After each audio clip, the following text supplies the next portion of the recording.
지난주에 장로의 신학대학에 기독교 교육학을 가르치시는 우리 신형섭 목사님께서 우리에게 말씀을 전해 주셨습니다. 제 가슴팍에 가장 강렬하게 남은 숫자가 하나 있는데 그게 3.8%라고 하는 숫자입니다. 3.8%. 통상 한국 개신교 숫자를 1000만 명이라고 그렇게들 말합니다. 퍼센테이지로 하면 20%가 인구의 20%가 크리스찬인 거죠. 그런데 우리의 다음 세대 청소년들을 통계를 내봤더니 3.8%만 크리스찬이라는 거예요. 이건 정말 가슴 아픈 통계입니다.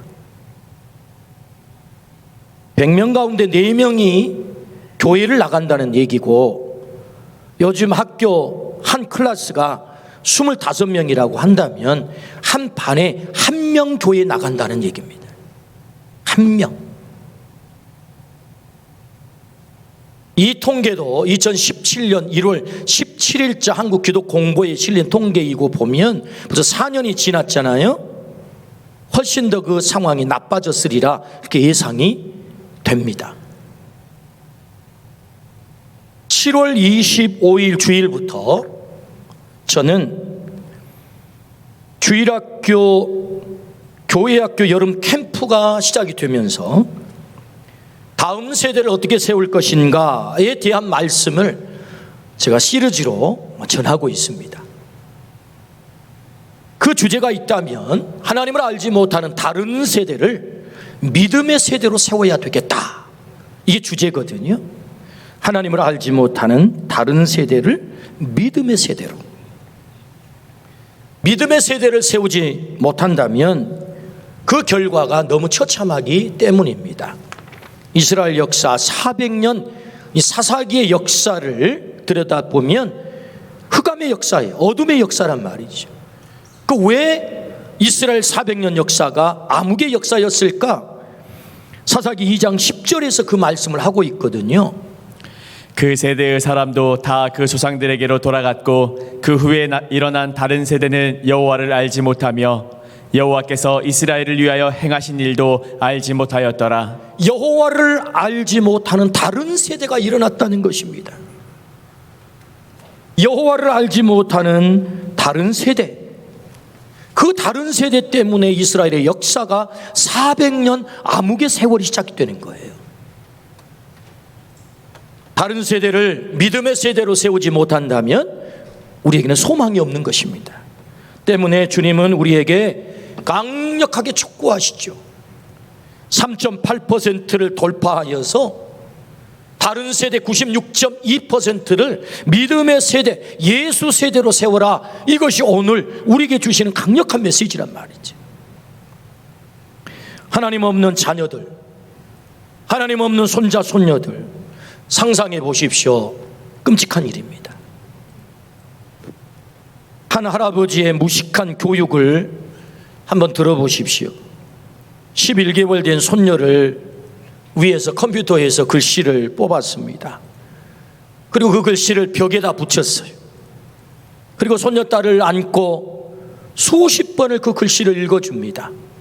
그 글씨 내용은 이렇습니다. 하나님 사랑합니다. 예수님 사랑합니다. 김서유는 하나님의 딸입니다.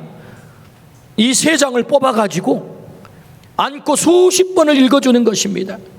몇 개월 됐다고요? 11개월 됐다고. 에릭 에리슨의 인간 발달론에 의하면 여러분 이 단계는 옹알이 단계이고 구순기입니다. 구순기. 모든 걸 붙잡으면 입으로 들어가는 구순기라고. 여러분 그때는 글을 가르치면 안 됩니다. 무식한 짓거리입니다. 근데 이 할아버지가 오직 하면 아이에게 글씨를 가르치겠어요. 그 손녀딸이 첫 글씨를 알아야 된다면, 첫 글을 알아야 된다면 하나님 사랑합니다, 예수님 사랑합니다, 그 글씨를 알으면 좋겠다라는 이 애타는 마음에 글씨를 뽑아놓고는 11개월 손녀딸에게 하나님 사랑합니다, 예수님 사랑합니다를 읽히는 거예요. 이 할아버지가 왜 그렇게 했을까요? 그 손녀딸이 하나님 제대로 믿으면, 예수님 제대로 믿고 하나님 사랑하면 하나님이 그 생명을 책임짐을 믿기 때문에. 할렐루야. 너무 분명하니까. 그래서 무식한 교육을 이 할아버지가 시키는 거예요. 이 시대 부모 세대의 가장 강력한 사명은 다음 세대를 다른 세대가 아닌 믿음의 세대로 세우는 사명입니다. 육은 날마다 더 풍요로워져서 살이 쪄갑니다. 그러나 우리의 영은 날마다 빈곤해져서 우리의 영혼이 삐리리 말라가는 것입니다. 하나님의 말씀을 듣지 못한 기갈이 이 시대에 덮치고 있는 것입니다. 절대다수가 하나님을 모르는 이 다른 세대가 되어가는 우리의 다음 세대를 어떻게 하면 믿음의 세대를 세울 수 있을까? 그것이 우리의 가장 큰 고민이고 우리의 사명입니다. 우리가 이 사명을 이루기 위해서 먼저 우리가 알아야 될 것은 왜 우리가 믿음의 세대로 세워야 되는지를, 다시 말하면 도대체 믿음의 세대가 되면 그 믿음의 세대가 어떤 복을 받는지를 알면 당연하게 믿음의 세대로 세우겠죠. 우리가 먼저 알아야 될 것은 믿음의 세대가 되면 어떤 복을 받는가? 그 첫 번째는 자신의 정체성을 지켜 흔들리지 않습니다. 믿음의 세대가 되면 어떻게 된다고요? 자기의 정체성을 지켜서 흔들리지 않는 삶을 살게 된다. 오늘 본문 38절입니다. 바로가 그의 신하들에게 이르되 이와 같이 하나님의 영에 감동된 사람을 우리가 어찌 찾을 수 있으리요 하고, 바로 왕이 7마리 소, 7 이삭 꿈을 꾸게 되죠. 애굽의 모든 사람들에게 해석을 요구하지만 누구도 해석을 못합니다. 그때 그 7년 동안 풍년이 들고 7년 동안 흉년이 듭니다. 그 풍년이 들 때 7년 흉년을 잘 대비해야 됩니다라고 요셉이 꿈을 해석하자 바로의 마음이 너무 시원해져 가지고 무릎을 친 것입니다. 야, 어떻게 그런 해석을 했냐? 라고 무릎을 쳤어요. 그래서 그 신하들과 바로가 너무너무 그 꿈 해석과 처방을 좋게 여긴 것입니다. 그래서 약관의 30세 나이에 이 요셉을 국무총리에 발탁을 시켜서 네가 그 풍년과 흉년을 대비해서 이 나라를 경영하라. 더 높은 것은 내 왕자뿐이다. 네가 다 해라. 이렇게 30세에 뭡니까? 국무총리에 발탁을 시켰단 말이에요. 아마 세계 역사상 아마 역대급일 것 같아요. 30살에 국무총리가 된다? 이거 엄청난 얘기 아니겠습니까? 근데 이제 다시 한번 생각해 보십시다. 요셉이 국무총리로 발탁된 것이 단순히 한 번에 꿈 해석 잘해서 발탁됐을까요? 뭔가 부자유스러운 것입니다. 이건 왜냐하면 한 나라의 2인자를 세우는 것이고 나라의 경영을 맡겨 나라의 명운이 걸리는 일을 감당해야 됩니다. 근데 꿈 한 번 어쩌다가 해석해 가지고 국무총리에 발탁이 됐다? 이건 뭔가 앞뒤가 안 맞는 것입니다. 여러분, 요셉이 어떤 인간입니까? 그는 팔레스타인에서 팔려온 근본도 모르는 존재예요. 그는 노예입니다. 거기다가 감옥에 떨어져 죄수입니다. 그 죄목이 뭐죠? 주인의 사모님을 성폭행했다는 것 아닙니까? 아주 찌질한, 아주 비참한 그런 죄목이란 말이죠. 그런 사람을 데려다가 꿈 한번 잘 해석했다고 국무총리에 발탁을 시켜요? 이건 좀 자연스럽지가 않아요. 때문에 사실은 성경이 생략하고 있는 부분이 있는 것입니다. 뭘 생략했을까요? 요셉이 국무총리로 발탁되게 된 것은 꿈 해석뿐만 아니라 요셉의 모든 것을 검증했다는 거죠. 검증. 우리나라도 어느 중요한 자리에 앉히려면 뭐 합니까? 청문회 하잖아요. 검증하잖아요. 요새 대통령 이 선거 전국에 얼마나 철저하게 검증을 합니까? 왜? 나라의 명운이 걸렸으니까. 때문에 요셉이 국무총리가 됐다, 그 말은 사실은 검증을 통과했다, 그 말입니다. 검증이란 그를 잘 아는 자를 통해서 이루어지는 것이 검증이지요. 누구를 통해서 검증했을까요? 저는 세 사람을 통해서 검증했다고 봅니다. 그를 잘 아는 사람이 세 사람이 있어요, 성경에. 누구죠? 보디발, 두 번째 간수, 세 번째는 감옥살이 같이 했던 술 맡은 관원장. 그들이 요셉을 누구보다도 잘 알고 있었거든요. 그러니까 사실은 보디발이 증언을 하겠죠. 자네는 요셉을 아는가? 왕이 그렇게 하문했을 거 아니겠습니까? 예, 바로 왕이요, 제가 요셉을 쫓게 압니다 하고 대답을 했을 것 아니겠습니까? 그를 제가 노예로 사왔는데요, 그 요셉이라는 인물이 보통 인물이 아닙니다. 세상에 그 팔려온 노예의 신세가 됐는데도 불구하고 어찌나 성실한지, 하나님이 함께하는 사람, 그 때문에 우리 집이 복을 엄청나게 받았습니다. 하나님이 형통하게 만들었습니다. 그래서 그를 가정총무 삼았습니다. 그런데 그 뒤끝이 조금 찝찝한 거 있긴 합니다.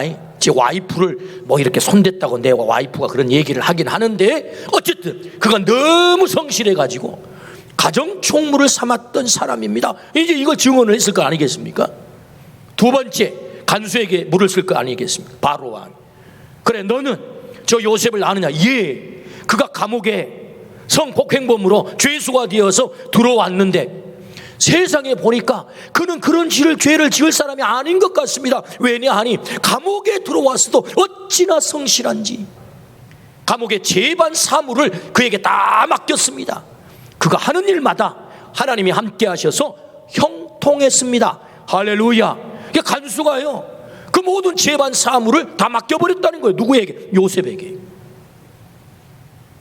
세 번째, 술 맡은 관원장을 불렀겠지요. 그래, 그대는 요셉을 아는가? 예, 감옥 동기입니다. 그랬겠죠. 감옥에서 함께 감옥살이를 하는 것입니다. 여러분, 같은 처지에 죄수가 되어서 감옥살이를 하니까 여러분, 숨길 게 뭐 있겠어요? 뭔가 그래도 그럴듯하게 포장이 될 때야 자기가 그럴듯하게 보이려고 뭐 숨기기도 하고 그렇지, 아니 밑바닥 떨어져서 감옥살이 하는데 뭐 숨길 게 뭐 있겠어요? 밑바닥까지 다 얘기했지 않겠습니까? 제가 감옥살이를 요셉과 함께 했는데 내가 그를 압니다. 보장합니다. 그는 보통 사람이 아닙니다. 그는 어찌나 성실한지. 형들에게 팔려서 노예살이를 했기 때문에 그는 복수심에 불타 그의 눈빛이 이글거릴 터인데도 복수심이 없습니다. 보디발의 아내가 누명을 씌워 감옥에 쳐넣었는데도 그 보디발의 부인을 향한 복수심이 없습니다. 야, 그 인간 보통 인간이 아닙니다. 꿈 해석 잘해서 내가 다시 복직을 하고 내가 수년 동안 그를 잊어버렸어도 그가 잊혀진 존재가 되어서도 원망하지 않고 있습니다. 야, 이거 굉장하잖아요. 이 검증이 들어간 거예요.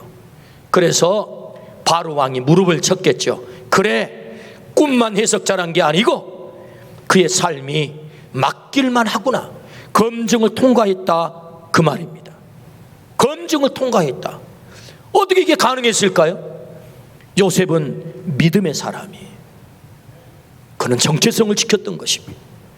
보디발의 아내가 요셉씨 하고 유혹을 할 때에도 내가 어찌 하나님 앞에 이 큰 악을 행하여 죄를 지으리까? 나는 그럴 수 없습니다. 하나님의 사람, 믿음의 사람, 자신의 정체성을 지켰다는 거지요. 나는 하나님 앞에 선 존재, 꼬람데오. 뭐라고요? 꼬람데오. 꼬람데오라는 말은 하나님 앞에 선 존재라는 말입니다. 사람들이 보든 보지 않든 그게 중요한 게 아니고 하나님이 나를 바라보고 계시기에 나는 하나님의 사람이니 하나님 앞에 내가 어떻게 감히 죄를 짓겠나이까. 꼬람대오했던, 자기 정체성을 지켰던 사람 때문에 그는 흔들리지 않아요. 어떤 유혹이 찾아와도. 여러분 생각해 보십시오. 요셉의 인생 역정이라고 한다면 그는 마땅히 흔들려야 되는 것입니다. 자기를 팔아버린 형들 어떻게 미워하지 않을 수 있겠습니까? 어떻게 복수하지 않을 수 있겠어요? 자기에게 누명을 덮어 씌워 감옥에다 쳐넣어버린 보디발의 아내의 그 유혹 앞에서 어떻게 흔들리지 않겠습니까? 근데 흔들리지 않아요. 그의 정체성을 지키는 것입니다. 어떻게 해요? 그가 믿음의 세대였다는 거죠. 믿음의 세대가 되면 흔들리지 않습니다. 정체성을 지킵니다. 우리의 자녀들이, 우리 자신이 하나님 앞에서 이 정체성을 지키고 내가 하나님의 사람입니다, 흔들리지 않는 복이 있기를 주의 이름으로 축원합니다. 왜 다음 세대를 믿음의 세대로 세워야 되는 것입니까? 요셉이 믿음의 세대가 되었더니 흔들릴 수밖에 없는 상황 속에서도 흔들리지 않았다. 할렐루야. 그 복을 그가 받았다는 것이죠. 그러므로 우리의 자녀들을 믿음의 세대로 세우기를 주의 이름으로 축원합니다. 제가 좋아하는 연예인이 있는데요, 우리 한번 함께 보실까요? 되게 마음에 드신가요? 아주 잘생기고 그 미소가 아주 이쁜 이분 누구시죠? 알만하신 분이신가요? 예, 김원희 씨라고 하는 연예인이세요. 배우이면서 또 MC를 주로 보기도 하고 뭐 여러 가지 예능에서 나와서 활동도 하는 잘 나가는 아주 그런 연예인이죠. 이분이 했던 프로그램 가운데 보니까 모 방송국에서 무려 10년 동안 장수 프로그램 이 백년손님이라고 하는 그 프로그램의 MC를 받던 사람이 10년 동안. 대단하잖아요. 대단히 인기가 있어요. 또 잘 나가는 그런 배우입니다. 근데 여러분, 이 연예계라고 하는 것이 어떤 것입니까? 날마다 터져 나오는 것이 무엇입니까? 스캔들, 수많은 그 유혹, 거기에서 자기의 정체성을 지켜서 자기를 지켜낸다고 하는 것이 결코 쉬운 바닥이 아니거든요. 연예인 그 바닥이 말이에요. 그런데 자기의 정체성을 지키고 흔들리지 않을 뿐만 아니라 믿음의 삶을 아주 훌륭하게 살아내는 그런 분이란 말이죠. CBS 새롭게 하셔서 주영훈 씨가 그 진행하는 그 간증 프로그램이 있잖아요. 와서 간증을 하는데 정말 대단한 사람이다라고 생각이 들었어요. 그게 뭐가 대단하냐? 2008년도에 하나님을 만났어요. 그 회심을 했어요. 그래가지고 하나님의 말씀으로 제자 훈련을 받고 나서 봤더니 교회 목사님께서 구역장을 임명했다는. 구역장, 구역장 맡으십시오. 영광스러운 직분입니다. 그 구역장을 맡아가지고 한 10여 명 이렇게 맡았는데 얼마나 열심히 구역을 살피고 섬겼던지 구역원이 140명이 된 거예요. 140명. 몇 명이요? 140명. 이 구역원이 모이려니까 교회 공간이 없어가지고 모일 수가 없어요. 그러니까 자기 사비를 털어가지고 교회 앞에 건물을 얻어가지고 그 건물에서 구역 예배를 드리는 거예요. 모일 때마다 막 축제가 일어나는 거예요. 그렇게 신앙생활을 열심히 하시는 분이세요. 세상에 여러분, 연예인들은 방송 스케줄이 생명과 같습니다. 그런데 예배와 더블이 되면 나는 예배를 드리기 때문에 방송 스케줄 못 나갑니다, 이렇게 말할 정도가 됐다 그 말이에요. 자신의 정체성을 지켰다 그 말이죠. 흔들리지 않았다 그 말이죠. 그런데 여러분, 교회 일을 그렇게만 열심히 주님을 섬길 뿐만 아니라 IT라고 하는 가난한 나라 있잖아요. 지진 최근에도 지진이 나서 고통을 당하는데 거기에 어린 아이들이 심장병 때문에 고통을 당해요. 아이들이 죽어가요. 그 소식을 들었어요. 가만히 있을 수가 없어요. 그 아이들을, 엄마와 아이를 같이 데려다가 한 달씩 한국의 세브란스 삼성의료 이 병원에 입원을 시켜가지고 경비를 다 대가지고 수술을 하는 거예요. 자기 연예인을 하면서 번 돈으로 아이들을 수술을 시켜가지고 돌아갈 때는 아이들에게 세례를 베풀어서 아이들을 돌려보내는데 그렇게 하기를 80명을 한 거예요. 80명. 연예인 바닥이라고 하는 곳이 유혹이 많습니다. 흔들리는 자리입니다. 그럼에도 불구하고 흔들리지 않고 자신의 정체성을 지키면서 아름다운 믿음의 삶을 살아내는 김원희 씨라고 하는 이 연예인이 어떻게 그렇게 살 수 있어요? 믿음의 세대가 됐다는 거예요. 믿음의 세대가 되면 정체성을 지켜요. 흔들리지 않아요. 어떤 상황 속에서도 우리의 자녀들과 우리의 손자들이 이 복을 누리기를 주의 이름으로 축원합니다. 믿음의 세대로 세워야 될 이유가 여기 있다는 거죠. 두 번째, 믿음의 세대가 받는 복이 어떤 복입니까? 역경은 있지만 침몰당하지 않습니다. 오늘 본문 40절입니다.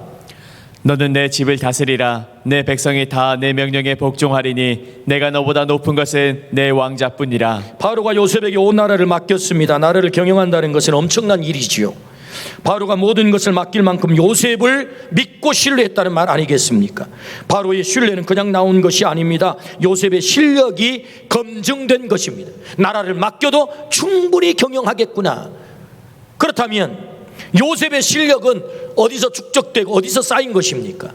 요셉이 가방 메고 학교 다녔습니까? 아닙니다. 요셉은 정구 교육을 한 번도 받지 못한 사람입니다. 그렇다면 요셉이 실력을 쌓은 요셉의 학교가 무슨 학교죠? 고난학교였대요. 고난학교.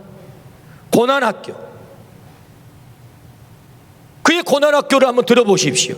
형들에게 미움을 당했습니다. 왕따를 당했습니다. 노예로 팔렸습니다. 그리고 노예가 되었습니다. 누명을 썼습니다. 감옥에 떨어졌습니다. 모든 사람이 그를 잊은 채 수년 동안 감옥살이를 합니다. 그가 입학한 고난학교야말로 얼마나 심각한 역경의 학교입니까? 그런데 여러분, 그 역경에 떨어진 이 요셉이 침몰당하지 않았다는 거예요. 침몰당하지 않았다는 것입니다. 오히려 그 역경은 그의 삶을 점프시키는 실력이 됐다는 것입니다. 그의 역경은 그의 인생을 도약시키는 도약대가 됐다는 거지요. 여러분, 우리가 믿음의 세대가 되어 내가 하나님을 사랑하는 사람, 내가 예수님을 사랑하는 사람이 되면 나의 역경이 내 인생을 점프시키는 도약대가 될 줄로 믿습니다. 그것이 로마서 8장 28절 말씀 아닙니까? 로마서 8장 28절. 우리가 알거니와 하나님을 사랑하는 자 곧 그의 뜻대로 부르심을 입은 자들에게는 모든 것이 합력하여 선을 이루느니라. 우리가 하나님을 사랑하기만 하면, 내가 하나님에게 붙어 있기만 하면 우리의 삶 가운데 많은 역경과 환난이 찾아온다 할지라도 합력하여 그것들이 선이 될 줄로 믿습니다. 하나님의 역전이 일어난단 말이죠. 그래서 그 역경은 뭐예요? 내 인생의 점프대가 되는 거죠. 점프대. 오늘 젊은이들이 너무 힘들어서 세상이 오늘 젊은이들의 인생을 이렇게 표현합니다. M4 세대다. 다포 세대다. 다 포기했다, 그 말 아닙니까? M4, 다포는 다 포기했다. 얼마나 힘들면 우리 젊은이들의 삶을 그렇게 표현할까요? 맞습니다. 이 시대가 힘들어요. 고난의 시절입니다. 앞으로 세월은 더 힘들 수도 있습니다. 더 경쟁은 치열해질 수 있어요. 더 앞길은 열리지 않을 수도 있습니다. 그러나 기억하십시오. 우리가 믿음의 세대가 되어서 내가 하나님을 사랑하기만 하면 모든 것이 합력하여 선을 이루시는 하나님의 역전의 역사가 내 삶 가운데도 있을 줄로 믿습니다. 요셉의 삶이 그랬다는 것 아닙니까? 역경은 있지만 침몰당하지 않았어요. 왜요? 그가 믿음의 사람이었기 때문에, 하나님을 붙잡았기 때문에. 할렐루야. 오늘 우리에게도 이 복이 있기를 주의 이름으로 축원합니다. 아멘. 제 인생을 더듬어 보면 제 인생에 제일 추울 때가 20살 때입니다. 고등학교를 졸업하고 집안이 너무 어려워서 대학을 갈 수가 없었습니다. 그래서 돈벌이를 위해 취직을 했습니다. 강서구 신정동의 서부트럭 터미널 금성화물에 취직을 했어요. 차비를 아끼겠다고 털털한 자전거를 타고 1시간 자전거를 타고 출근을 하고 퇴근을 했습니다. 안양천 뚝방은 당시에 비포장. 왜 비포장길로 갑니까? 포장길로 가지. 그래야 지름길이거든. 그래서 아침에 안양천 뚝방길로 자전거를 타고 1시간 가면 신정동 금성 트럭 터미널에 도착을 합니다. 한 달이 지났습니다. 사장님께서 저에게 월급 6만 원을 주셨습니다. 당시에 설렁탕 한 그릇 값이 1,500원이. 계산을 해봤더니 설렁탕 40그릇 사 먹으면 한 달 월급이 없어져 버려요. 제 인생에 답이 없었습니다. 아무런 소망이 없었습니다. 길이 보이지 않았습니다. 6월 30일 제 인생 가장 추운, 인생에 답이 없는 그때에 제가 보따리를 쌌습니다. 그리고 기도원에 올랐습니다. 15일 동안 목숨을 걸고 하나님께 기도했습니다. 누구도 저에게 너 그렇게 해라 말한 사람이 없습니다. 모태신앙이었기 때문에 밥 먹을 때 기도했습니다. 교회 학교 선생님이 기도하라 그러면 기도했습니다. 수련회 가서 기도하자 그러면 함께 무릎을 꿇고 기도는 했습니다. 근데 자발적인 기도가 아니었습니다. 그냥 하라고 해서 타의에 의해서 기도했을 뿐입니다. 근데 정말로 자의에 의해서 내 스스로 내가 하나님 앞에 그 절박하게 무릎을 꿇었던 순간은 바로 그때였습니다.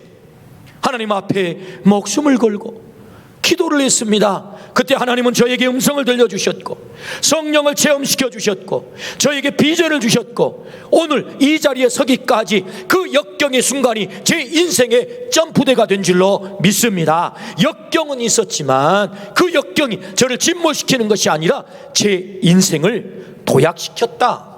할렐루야. 믿음의 세대에게 주시는 복이죠. 믿음의 세대가 되면 역경은 있어요. 그러나 침몰당하지 않습니다. 어떤 역경도 침몰할 수가 없어요. 그러므로 우리의 자녀들, 우리 다음 세대를, 믿음의 세대를 만들어야 될 이유가 분명합니다. 앞으로 우리 자녀들이 살아가는 세상은 정말 힘든 역경의 시간들이 너무너무 많을 거예요. 어떻게 그들로 하여금 승리하게 만들 것입니까? 침몰당하지 않은 채. 그 역경이 때로 내가 하나님을 사랑하고 믿음의 세대로 내가 하나님께 붙어 있게 되면 그 역경이 오히려 나를 점프시키는, 나를 도약시키는, 요셉을 도약시키는 것이 그의 감옥이었다고 한다면 오늘 우리의 자녀들도 그렇게 점프시켜 주실 줄로 믿습니다. 아멘. 그러므로 우리의 자녀들, 다음 세대를 믿음의 세대로 세워라, 주님 말씀하는 거죠.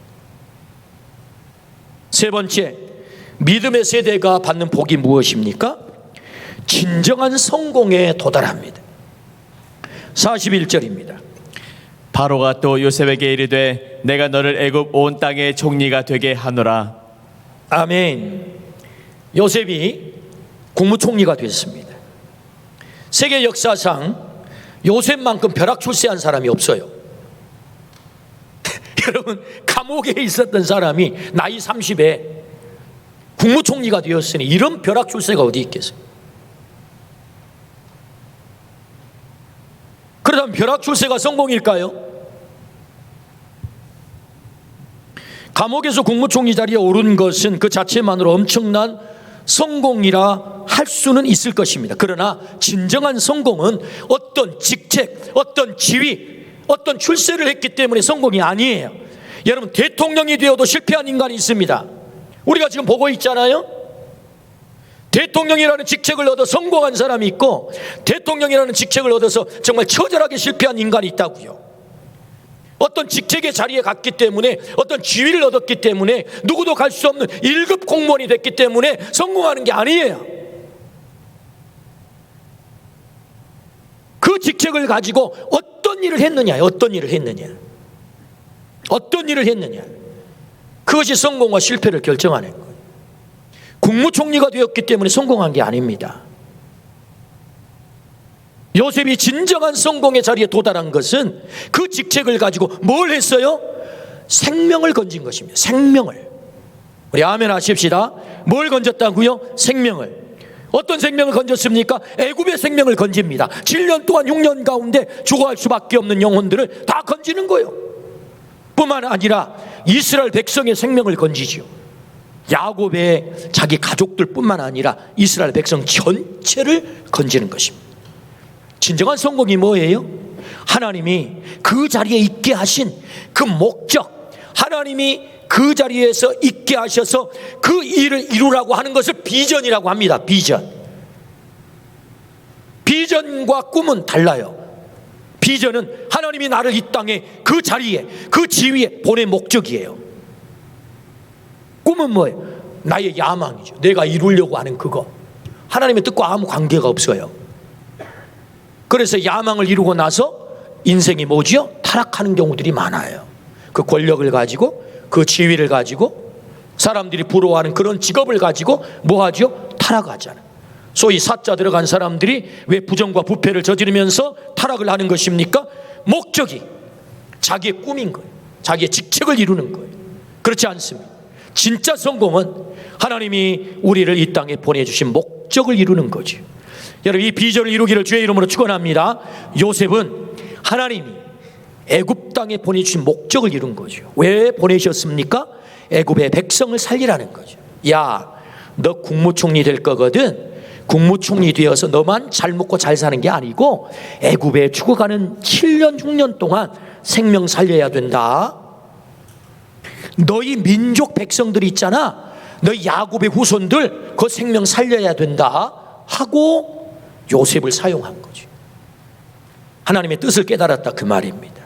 진짜 성공은 하나님의 뜻을 깨달아 그 뜻을 이루는 거죠. 그 뜻이 뭐예요? 생명을 살리는 것입니다. 그러므로 오늘 생명 살리는 자가 되어서 진정한 성공에 도달하기를 주의 이름으로 축원합니다. 생명 살리는 것이 성공입니다. 그걸 단적으로 잘 우리에게 말씀하는 부분이 창세기 50장 19절부터 21절이죠.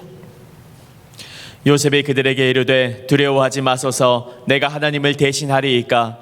당신들은 나를 해하려 하였으나 하나님은 그것을 선으로 바꾸사 오늘과 같이 많은 백성의 생명을 구원하게 하시려 하셨나니 당신들은 두려워하지 마소서. 내가 당신들과 당신들의 자녀를 기르리이다 하고 그들을 간곡한 말로 위로하였더라. 만약에 제가 국무총리가 됐다면 손볼 사람이 딱 두 사람이 있어요. 그 권력과 힘을 가지고 그 형들을 손봐야 되지 않겠어요? 아니 17살 나이 사춘기 시절에 은 20에 팔아버려요? 이런 형들이 어디 있어요? 철천지 원수지. 이런 원수가 어디 있어요? 완전히 요셉의 인생을 망가뜨려 버렸잖아요. 또 손볼 사람이 있으면 누굽니까? 보디발의 와이프. 아니 머리털 하나 선도 안 됐는데 성폭행범으로 몰아가지고 감옥에다 쳐넣어요? 이거 좀 손봐야 되지 않겠습니까? 예? 국무총리 됐다면 그러다가 이거 좀 복수해야 되는 것 아니에요? 그런데 여러분, 요셉의 그의 삶의 태도를 보십시오. 그 형들이요, 아버지 야곱이 죽자 두려웠어요. 저 요셉이 저 권력을 가지고 우리를 죽이면 어떡하지? 우리 자녀들 다 죽이면 어떡하지? 그때 두려워 떨 때 오늘 읽은 우리 19절의 말씀, 요셉이 그들에게 이르되 두려워하지 마소서. 내가 당신들을 절대로 해치지 않을 것입니다. 내가 이 애굽 땅에 온 것은 당신들이 형태적으로는 팔아서 온 것이지만 하나님이 앞서 나를 이곳에 보내셨습니다. 왜? 생명을 구원하기 위해서. 여러분, 자신이 팔리는 사건도, 자신이 감옥에 떨어진 사건도 하나님의 섭리라고 해석을 했다는 거예요. 여러분,